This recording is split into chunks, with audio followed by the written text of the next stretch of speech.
Buenas noches, estamos ya iniciando este culto vespertino aquí en Olías del Rey, en Castilla-La Mancha. Queremos iniciarlo cantando y compartiéndoles un hermoso himno que de verdad lo escuché hace algo de años y ha sido siempre una bendición. Y quiero desde luego compartírselos para que, esperando en que sea la misma bendición que recibimos cuando lo conocí en aquella primera ocasión. Se titula Paz, paz, cuán dulce paz.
Amados de Dios comprender.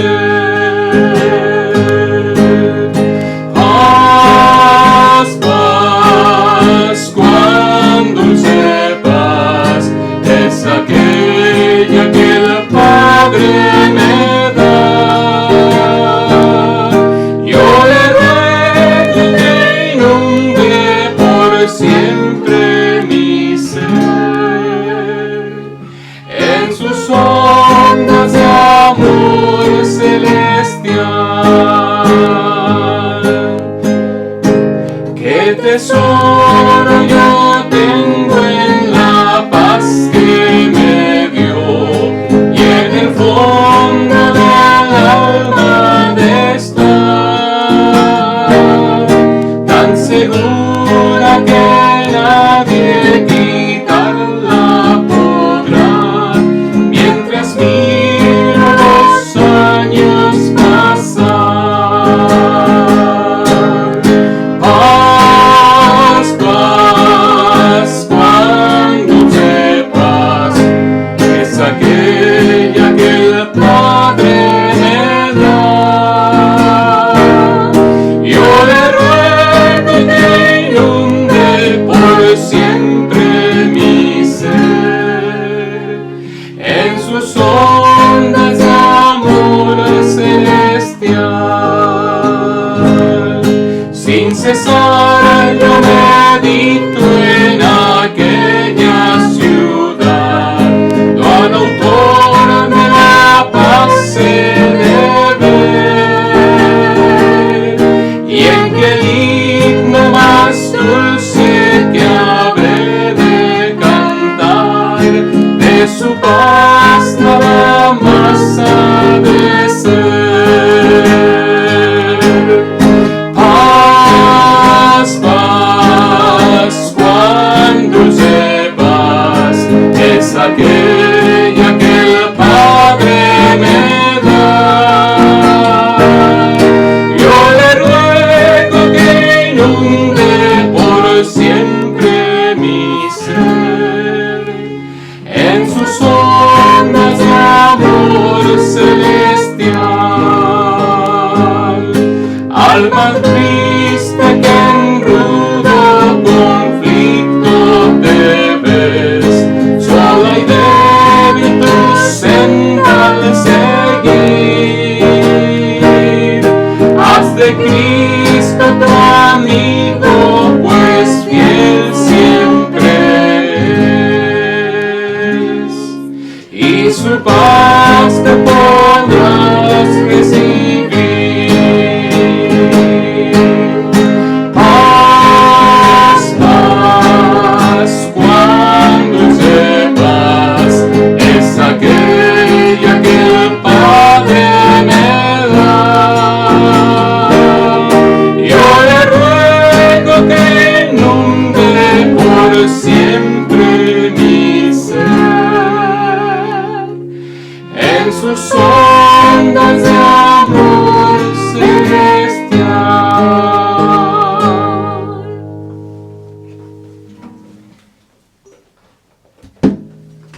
precioso himno. ¿Me ayudas con el micrófono? Aquí tengo dos super técnicos. A mi izquierda está Laura y a mi derecha está Ami, con el video, así que con el violín, con el audio por aquí, y esperemos que todo se esté escuchando como se debe. Muy bien, Jesucristo es suficiente. Jesucristo es suficiente. Y la razón de esa declaración, déjenme decirles de manera inmediata, es porque Él es Dios. Por eso Él es suficiente. Puedo agregar y vamos a agregar algunas cosas que desde luego Él nos provee para que veamos su suficiencia. Pero la realidad está en que la simple y la mera declaración de la Escritura nos debería bastar. Jesucristo basta. Jesucristo es suficiente. Dice ahí la epístola del apóstol Pablo a los Colosenses, en el capítulo 2, una declaración, una instrucción doctrinal, intentando, desde luego, no intentando, sino más bien respondiendo y refutando a las filosofías huecas que habían surgido ya desde aquel tiempo. La deidad del Señor Jesús siempre ha sido atacada y no es de sorprenderse, porque si una persona no cree en Él como Dios, no cree en Él como el Salvador prometido y por lo tanto como el Dios encarnado que murió siendo Él perfecto en toda la extensión de la palabra, no hay salvación para tal persona. Y aún el apóstol Juan en 1 de Juan nos recuerda que aquel que no confiesa que Jesús ha venido en carne, que el Señor Jesús es Dios, en otras palabras, es un anticristo, es alguien que está en contra del Señor y que el espíritu mismo del anticristo está influyendo en su pensamiento.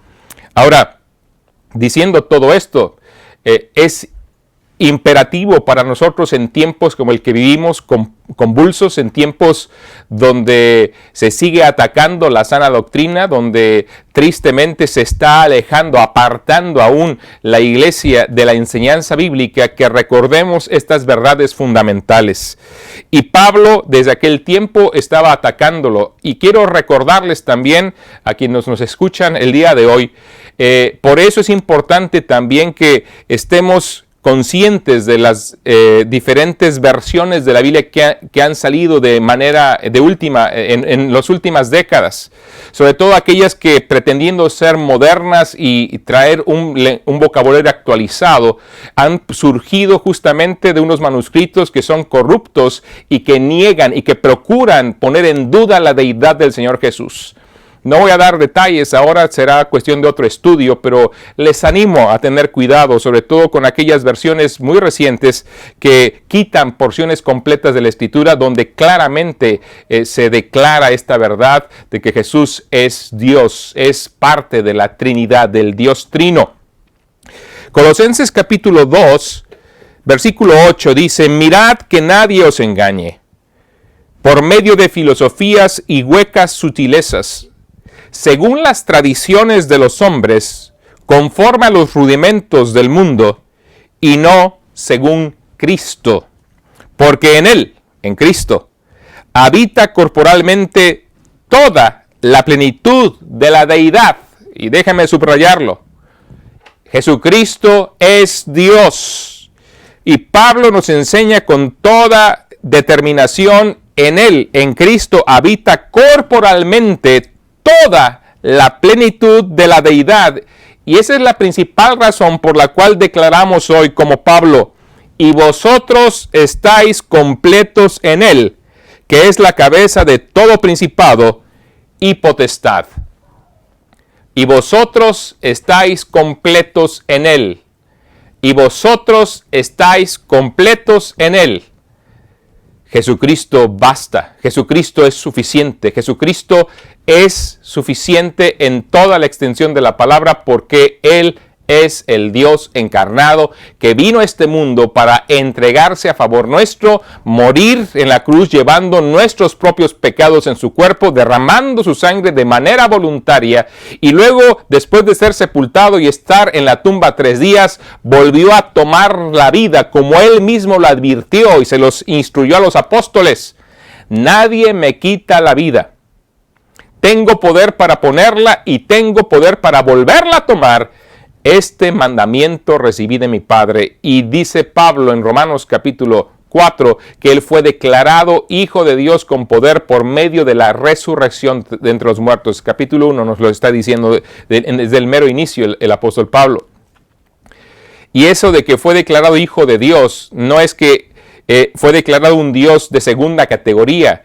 Los judíos entendían claramente que cuando el Señor decía y declaraba que Él era Hijo de Dios, no se estaba haciendo inferior a Dios, sino que se estaba haciendo igual a Dios. Lo dice Juan capítulo 6, que lo intentaron inclusive apedrear. Juan capítulo 10 también lo reitera, porque Él siendo hombre se hacía Dios, decían ellos. Pero Él claramente les dijo y les declaró que esa era la realidad. ¿Por cuál obra me apedreáis? Sus obras manifestaban que Él era quien decía ser, el Hijo encarnado de Dios. Cualquier judío cuando escuchó esa expresión entendía que Él era Dios mismo en la carne, el Mesías ungido, el ungido por Dios, señalado para llevar nuestros propios pecados.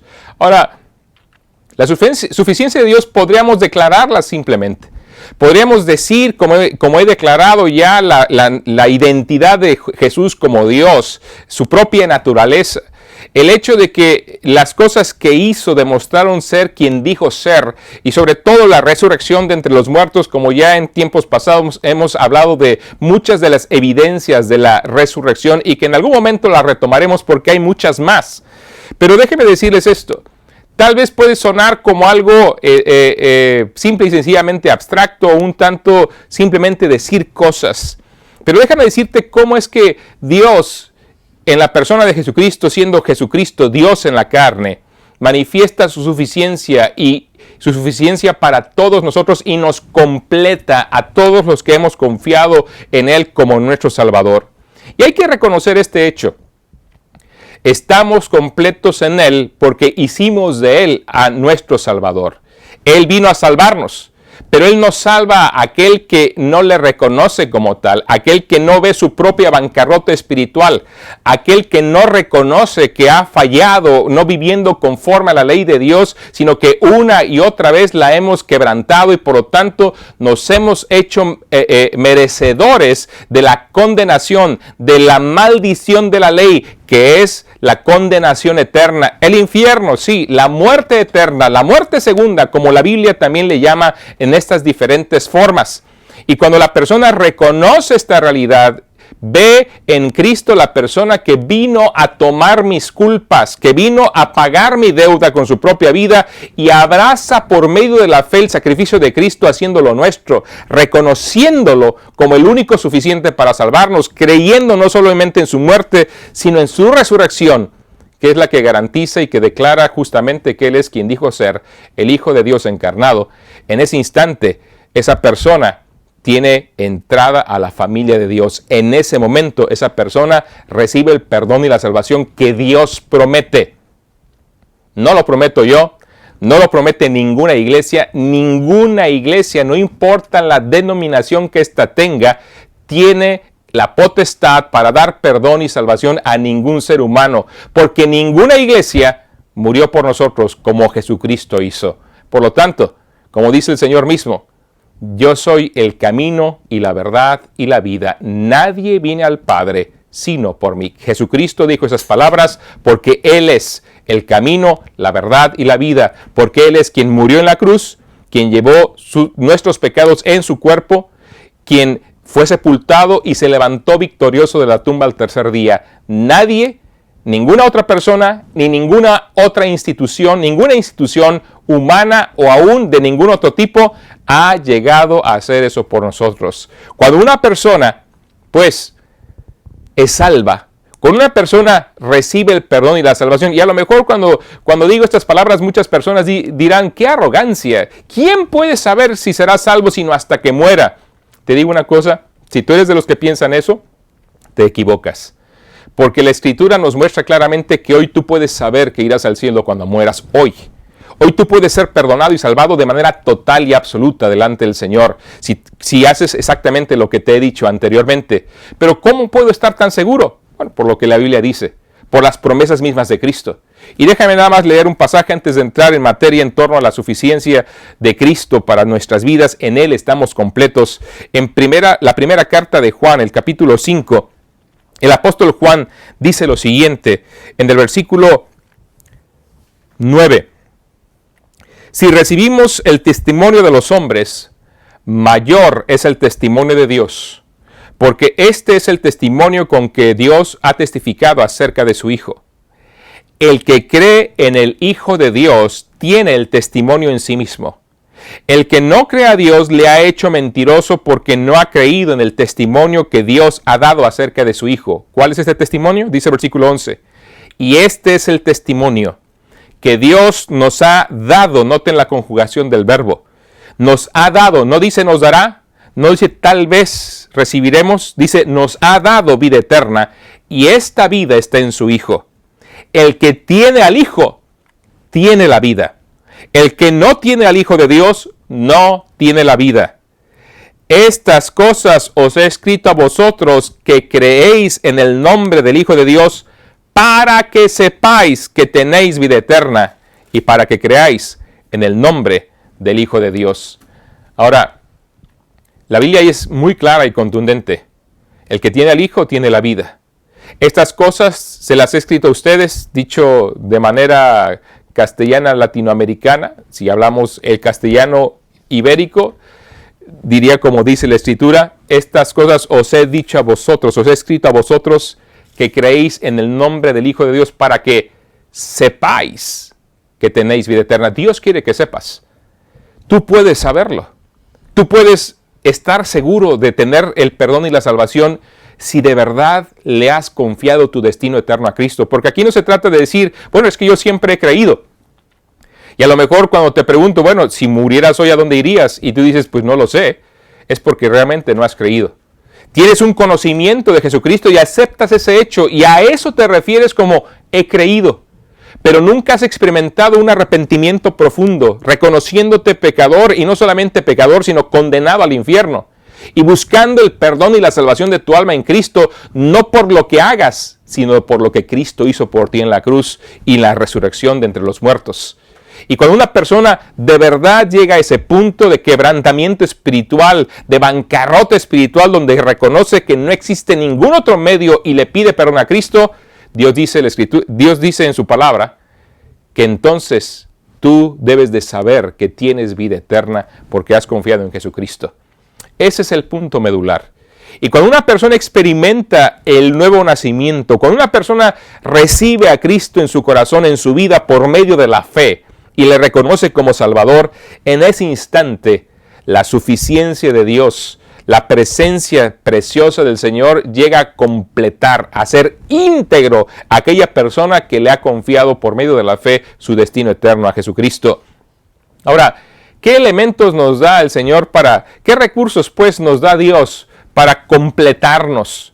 Ya dije uno de ellos y lo voy a reiterar y simplemente les animo a que vean, por ejemplo, el libro de Efesios capítulo 1, versículo 13, que declara la razón por la cual podemos decir que estamos completos en Él. El libro de Efesios capítulo 1, versículo 13 dice de la siguiente manera: en Él también vosotros, habiendo oído la palabra de verdad, el evangelio de vuestra salvación, y habiendo creído en Él, fuisteis sellados con el Espíritu Santo de la promesa. En otras palabras, Dios vino a hacerse presente en tu vida. Dios vino a morar. Tú que has confiado en Jesucristo, le has abierto el corazón. Él vino a morar de manera permanente en ti, en la persona del Espíritu Santo. Pablo confrontaba a los corintios por una vida licenciosa que llevaban y les dice: ¿o ignoráis que vuestro cuerpo es templo del Espíritu Santo, el cual está en vosotros, el cual tenéis de Dios y que no sois vuestros? Sí, Dios nos dice en su palabra que aquel que ha confiado en Cristo tiene al Espíritu Santo morando en su propia vida. Por eso es que el creyente en Cristo está completo. Por eso es que Dios es suficiente para nosotros, porque Él está de manera permanente morando en el Hijo de Dios, en aquel que se ha arrepentido y ha confiado en Él.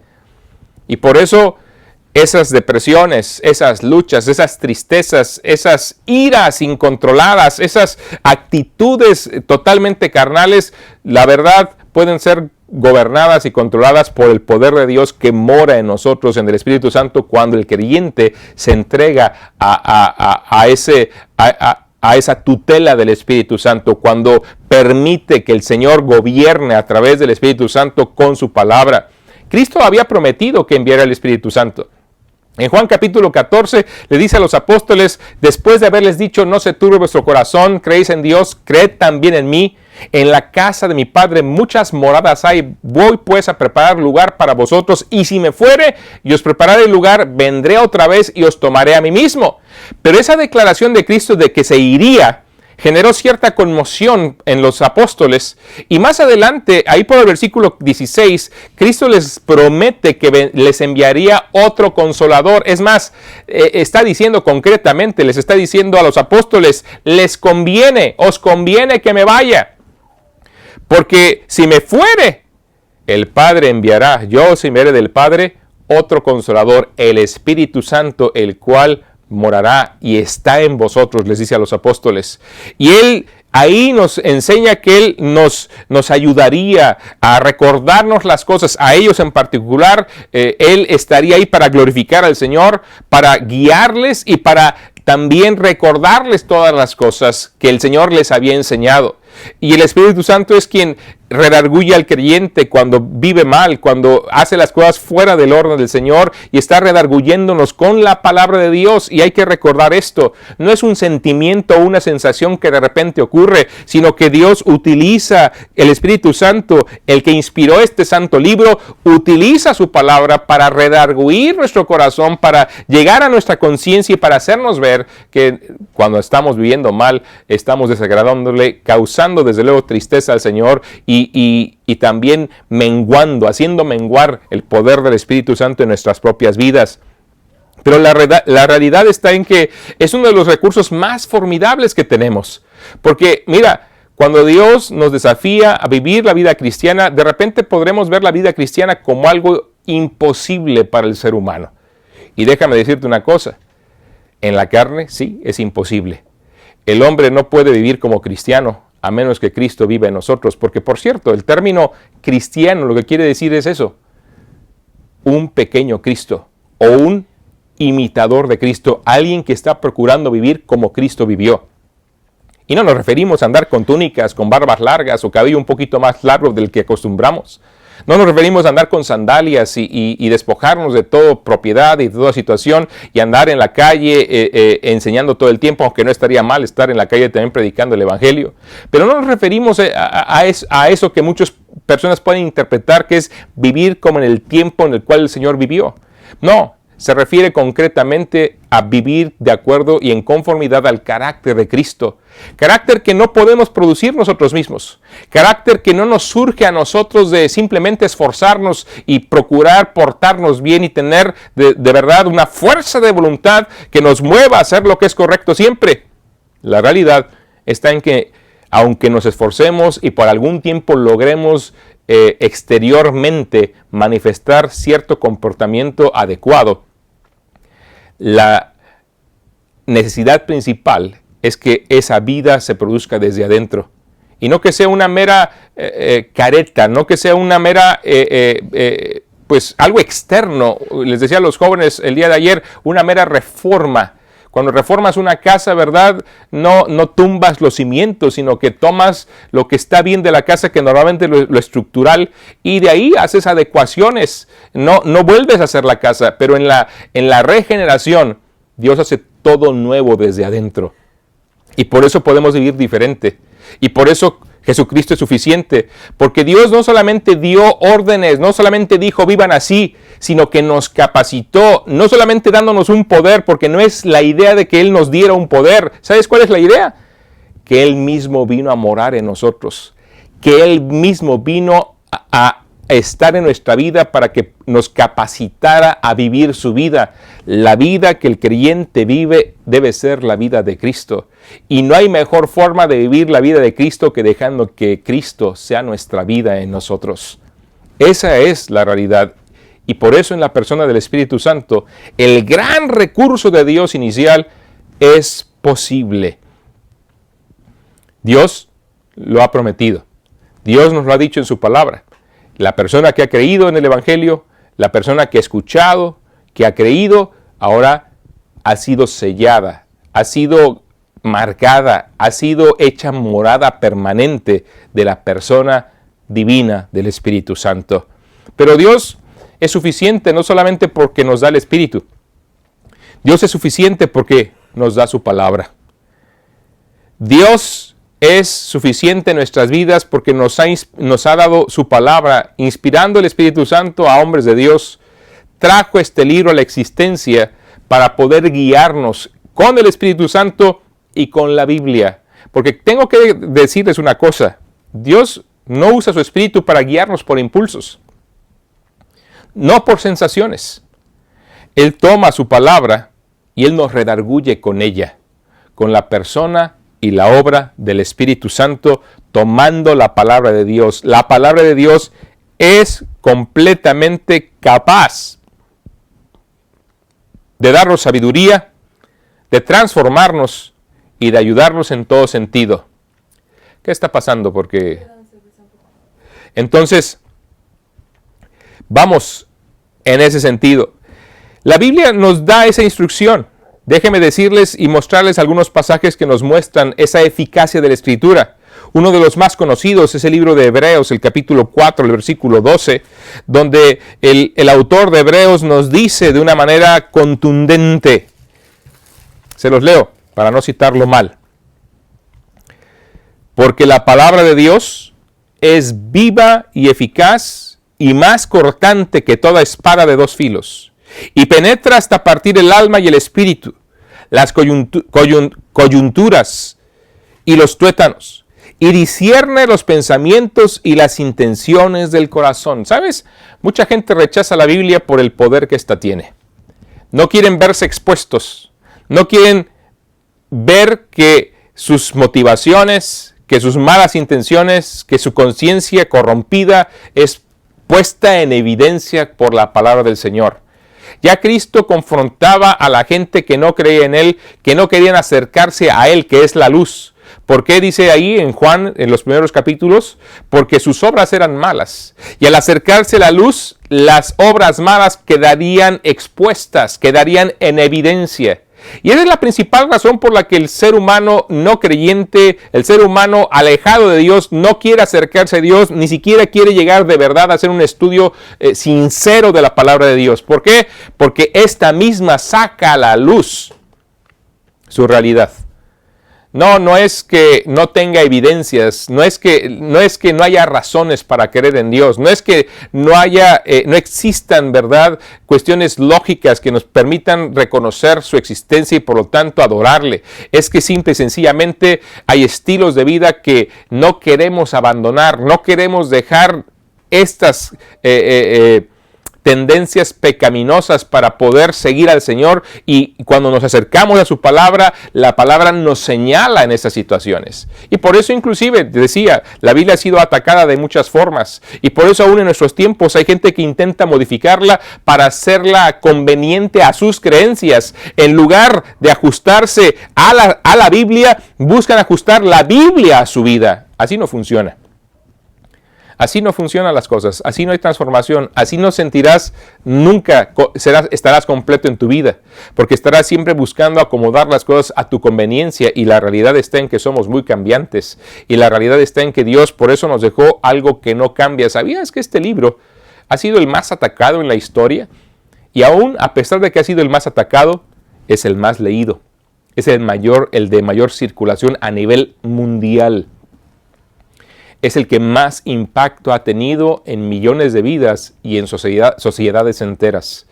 Sigue teniéndolo a pesar de los ataques, y a pesar que, sí, lamentablemente, sigue creciendo el número de personas que rechazan la palabra del Señor.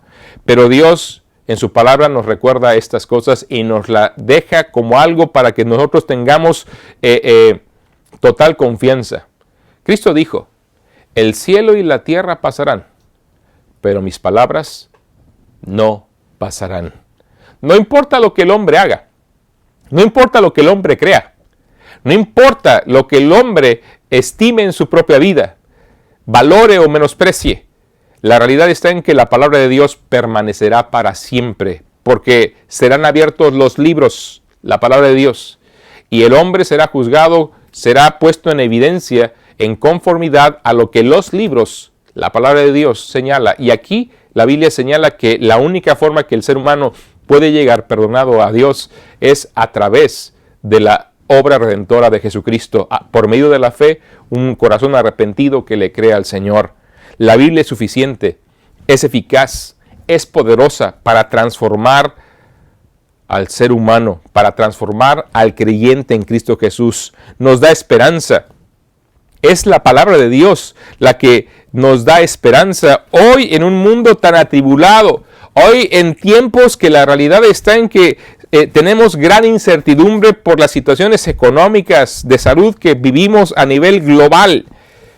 No hay nada mejor que llegar a la fuente principal de la esperanza para el ser humano, que es la palabra de Dios. Dice Romanos capítulo 5, versículo 4, porque las cosas que se escribieron antes, para nuestra enseñanza se escribieron, a fin de que por la paciencia y la consolación de las Escrituras tengamos esperanza. ¿Sabes? Una de las cosas que la Biblia me recuerda es que somos extranjeros y peregrinos en la tierra. En otras palabras, vamos de paso. Nuestra morada eterna nos espera. Aquí, simple y sencillamente, estamos de paso. Es una prueba grande. Es un momento en el cual se decide si creemos o no en el Señor. Es un periodo de nuestra vida donde se determina si estaremos con el Señor por eternidad o no. No por lo que hagamos, sino por cómo respondemos a Dios.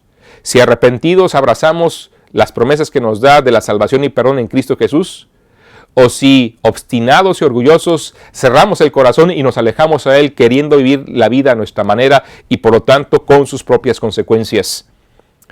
La Biblia nos enseña estas cosas y nos da esperanza. Nos da la esperanza no solamente de que el final es el mejor, sino que en el proceso para llegar allá, Dios está caminando a nuestro lado y nos está fortaleciendo con la persona del Espíritu Santo, con la dirección y la sabiduría de su palabra, con la esperanza que albergamos en el corazón que nos permite seguir adelante. Ahora, la realidad está en que tú y yo, en vez de depender de la sabiduría de este mundo, de la falsamente llamada ciencia, de la sabiduría de un mundo que es insensato, como dice 1 Corintios capítulo 3, o aún de nuestras propias ideas que son inadecuadas. Los pensamientos del Señor no son nuestros pensamientos, sus caminos no son nuestros caminos, los de Él son mucho más elevados y son nuestros para quienes quieren aceptarlos. La realidad está en que podemos buscar en nuestra propia sabiduría vencer y lograremos cierto avance, pero Dios ofrece en su palabra su sabiduría. En Santiago capítulo 1 dice, pero si alguno de vosotros tiene falta de sabiduría, pídala a Dios, el cual da abundantemente y sin reproche, y le será dada. Pero pida con fe, no dudando nada, dice la Escritura. Ahora, ahí está el problema del ser humano. Muchas veces queremos ver para creer. Fíjense, es curioso. Hoy reclamamos ver para creer. Cristo vino. Mucha gente le vio, no solamente morir, sino resucitar de entre los muertos. Y aún así, la gente sigue no creyendo. Los mismos judíos, entre quienes hizo muchos milagros, le confrontaban y decían, ¿qué señal haces para que creamos en ti? Y el Señor les dice, pues señal no les va a ser dada, porque ya todo lo que había hecho, sino la señal del profeta Jonás. Como Jonás estuvo en el vientre del pez 3 días y 3 noches, así el Hijo del Hombre, refiriéndose a sí mismo, estará en el vientre de la tierra 3 días y 3 noches, refiriéndose a su muerte, sepultura y resurrección. Esa fue la señal. Y aún no quieren creer. ¿Saben? Es por eso que el mundo está en tinieblas. Es por eso que el ser humano no tiene sabiduría. Es por eso que tampoco hay poder en la vida del ser humano. Dios nos da el poder. Tú, creyente en Cristo Jesús, puedes abrazar no solamente la sabiduría, sino el poder que Dios pone a tu disposición a través de la persona del Espíritu Santo, lo decía, pero aún mira la promesa que está en Efesios capítulo 6, versículo 10. Por lo demás, hermanos míos, fortaleceos en el Señor y en el poder de su fuerza. Y luego nos dice, vestíos de toda la armadura de Dios, y nos describe cada parte de ella. Y la razón por la cual tenemos que tomar el poder de Dios, vestirnos de su poder, vestirnos de su armadura, es la siguiente: para que podáis estar firmes contra las acechanzas del diablo. He leído muchas veces esta declaración. El mejor truco del diablo es hacernos pensar que no existe. Y tristemente la gente cree que no existe. Muchos piensan que no existe. Esa ha sido su mejor arma. Y con ella ha seguido controlando las mentes, las familias, las sociedades enteras, culturas completas en las tinieblas, porque simple y sencillamente han decidido generarse la creencia de que Él no existe. El enemigo de Dios es real. Y el enemigo de Dios está en contra de todo lo que le recuerda al Padre, a Dios el Padre. Y por eso ataca directamente a los hijos de Dios. Y por eso buscará atacar, aunque no seas hijo de Dios, seas creación de Dios, al ser humano que fue hecho conforme a la imagen y semejanza de Dios, buscando destruirlo, buscando apartarlo de la verdad en todo sentido. Pero la Escritura nos dice: fortaleceos en el Señor y en el poder de su fuerza. Vestíos de toda la armadura de Dios para que podáis estar firmes contra las acechanzas del diablo, porque no tenemos lucha contra sangre y carne, sino contra principados, contra potestades, contra los gobernadores de las tinieblas de este siglo, contra huestes espirituales de maldad en las regiones celestes. Ahora, terminemos con esto. La suficiencia de Cristo. Cristo es suficiente y nos provee recursos preciosos, el Espíritu Santo, su palabra, sus promesas. Pero también entre esas promesas hay una hermosa, en la cual nos dice que Él permanecerá siempre con nosotros. Hebreos capítulo 13, versículo 5 dice de la siguiente manera: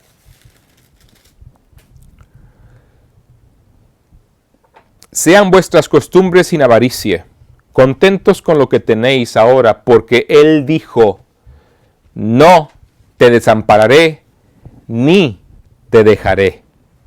De manera que podemos decir confiadamente: el Señor es mi ayudador, no temeré lo que me pueda hacer el hombre. ¡Qué tremenda promesa!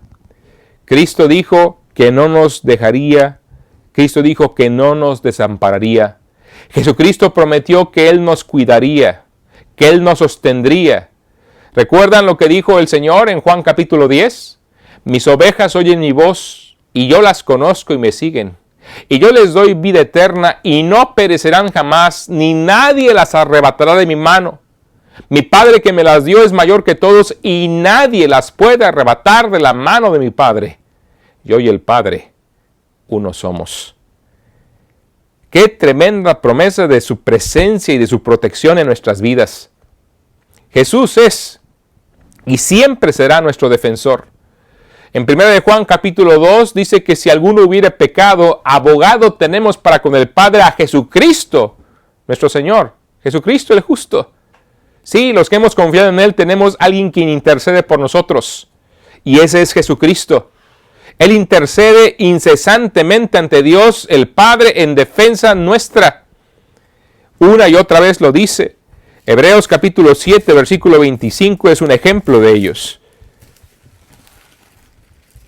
Dice esta porción de la Escritura. Esta no la sé de memoria por completo. A lo mejor sí, nada más que de repente nos falte el arranque. Por lo cual, habla del sumo sacerdote Jesucristo. Por tanto, el versículo 22, Jesús es hecho fiador de un mejor pacto. Y el versículo 25 dice, por lo cual puede también salvar perpetuamente a los que por Él se acercan a Dios, viviendo siempre para interceder por ellos. Por eso y por muchas otras razones, Jesucristo es suficiente. Él es Dios, Él murió por nosotros, Él nos dejó a su Espíritu para que estuviera en nosotros. Él nos dejó su palabra para guiarnos. una palabra que no cambia, una brújula segura para darnos dirección, una fuente de sabiduría para poder tomar decisiones y adquirir discernimiento. También la Biblia es descrita como un agua pura que purifica nuestra alma cuando llegamos a ella, y que de verdad, como decía antes, mucha gente por eso no quiere llegar a ella, porque la Biblia señala nuestra propia maldad. Es como un espejo que nos permite ver realmente cómo somos y los ajustes que requerimos hacer en nuestras propias vidas. Pero Él mismo promete estar con nosotros por siempre. Recordarán que cuando Cristo dejó la comisión a los apóstoles, a la iglesia realmente, dijo las siguientes palabras: id y haced discípulos a todas las naciones, bautizándolos en el nombre del Padre y del Hijo y del Espíritu Santo, enseñándoles que guarden todas las cosas que os he mandado. Y he aquí, yo estoy con vosotros todos los días, hasta el fin del mundo. Jesucristo es suficiente, y por eso Él promete estar contigo todos los días hasta el fin del mundo, en todo tiempo y en todo lugar. Así lo promete el Señor cuando nosotros estamos dispuestos a seguirlo para hacer la misión que nos ha encomendado. No tengamos temor, no nos sintamos abatidos. Abracemos al Señor y sintámonos como deberíamos estar, completos en Él. Gracias por estar con nosotros y recuerda que estamos para ayudarte. Si en algún momento quieres conocernos, quieres acercarte, estamos aquí en Elías del Rey. Y si también lo deseas, tienes alguna petición, alguna necesidad por la cual quieras que oremos al Señor, mándanos un mensaje al Messenger o a través también de la página de YouTube, manda un mensaje y con gusto podremos tomar el tiempo para orar contigo o ponernos en contacto contigo si nos lo permites. Estamos para servirles. Gracias por estar con nosotros. Dios les bendiga. Seguimos en contacto.